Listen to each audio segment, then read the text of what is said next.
Hey everyone!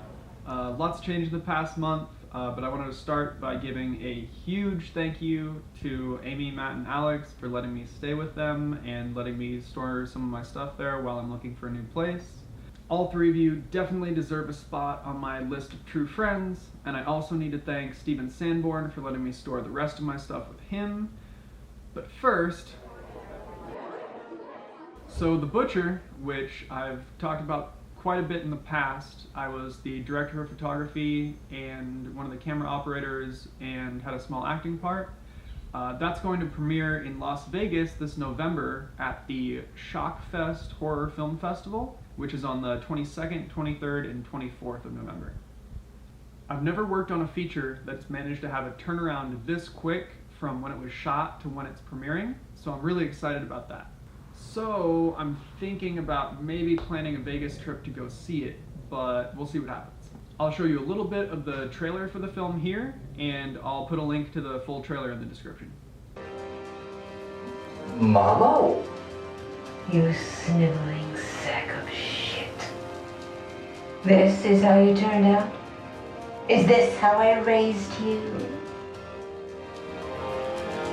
The butcher coming and he coming for you. He always wearing blood stains through and through. He loves to squeeze through the hands of your dreams. So we've been shooting the pilot episode for Dropouts this month. We shot the first 2 days of production on the first 2 days of July, and the last two towards the end of the month. It was a lot of fun, especially recreating a club at a studio down in Costa Mesa. I think the footage looks really amazing, and I'm excited to see how it looks when it's all cut together. I'm really grateful that Kareem introduced me to Combi and brought me on for this project, because everyone gets along really well, and I could see us working on other projects together in the future. So I'm really glad that happened and that I've become a part of this. I also got to meet our director Landon and some of his key crew members like Avery, our director of photography. Luckily, he's worked with several of them in the past, so it means that they work together well and they can communicate quickly, which really helps when we're in a time crunch to make sure that we get everything we need to shoot. We've also had incredible people help us out when we need it with grips, PAs, even other larger roles on set. We've just had a lot of people coming together to make this happen, and I'm really grateful for everyone that's been a part of this to bring all of this together. One of the reasons why it's been so cool to see this come together is because I was one of 3 people in a meeting where we planned the campaign video for this all the way back in January. So it's great to see that it's reached this point. Here's a life tip for you. If you get a credit card, no matter how much the limit is, never use more than 30% of it. I learned this while trying to build credit to get a new apartment. I managed to drop my credit score by 50 points in a month by doing this, by making purchases, paying everything ahead of schedule, and doing what I thought would show that I am consistent and thought that would improve my credit score.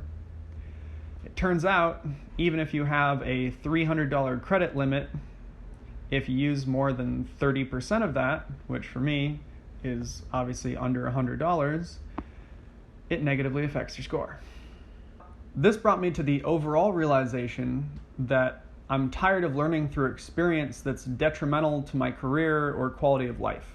I wish there was an instruction manual or a guide, or to be real, I wish there was a way to lower the stakes so that one bad move, one wrong choice wouldn't negatively affect everything as much as it can. Because I didn't know a lot of the bigger issues even existed until someone told me and pointed it out, or I had already made some mistake that I would have to take a long time or an amount of money to fix. I've gotten feedback that I should be a little more honest and not just talk about positive work stuff, so here we go. So I'm going to let the customer service voice drop because I'm pretty sure you're as tired of that shit as I am.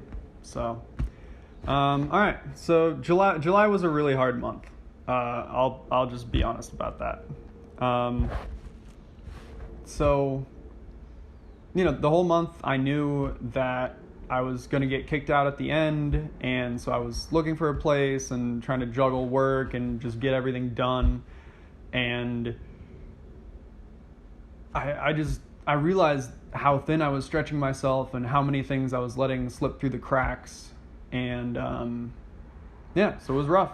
The crazy thing was, while all of that was going on, I also got incredible medical news. I hadn't been to a neurologist in 5.5 years. I hadn't been since maybe 3 weeks after the accident back in 2014. So it had been a really long time since I'd had a medical professional who knew brain damage to take a look at me. I mean, I'd been to PTSD stuff. I had been to, different professionals for other things, audiologist to get my hearing aid, which also stopped working this month. So got to figure that one out too. But he gave me some great news. He told me that I was no more likely to have another stroke than any normal human being would be to have their first stroke. So for the first time since I was 19, I actually get to consider things like long-term career goals, having a serious long-term relationship, retiring, things that I really hadn't thought about because, what were the chances that would happen? Or, to be honest, it would kind of make me sad to think about those things because they weren't really options for me. With doctors telling me I would be a miracle if I made it to 25 or 35. And now I am 25. And suddenly confronted with the idea that I could get another 30 to 50 years. And it's kind of crazy. It's almost scary at times thinking like, I need to think about like how to keep myself alive and make enough money to retire or, do things that I hadn't thought about. One thing that I haven't talked about a lot in these videos is my dad. And he's been incredibly supportive of me throughout everything. And he was one that got me this shirt, actually. The reason that he got it, I'm not sure if you've put the pieces together. He got me this because if you're familiar with Deadpool at all, he can't die. So my dad thought that would be kind of an ironic thing that upon finding out that I wasn't going to have another stroke, Deadpool shirt. It was definitely a month of things being mixed, I guess, because when I got home from that doctor's appointment, it was to an apartment that had no electricity. And I camped out there for the next 3 days until moving out and being without a permanent residence again. Luckily, it had been almost 2 years since the last time I had been looking for a place. But I had been just crashing on couches or sleeping in my car for 3.5 months before I moved into the place in Boyle Heights.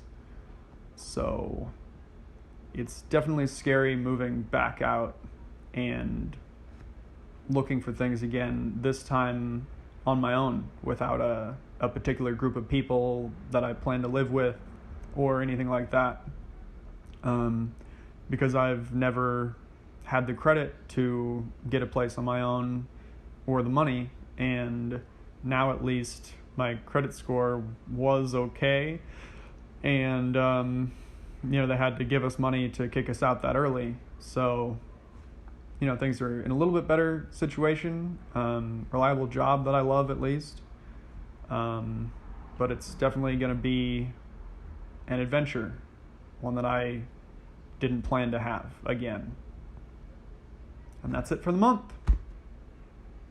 See you next time.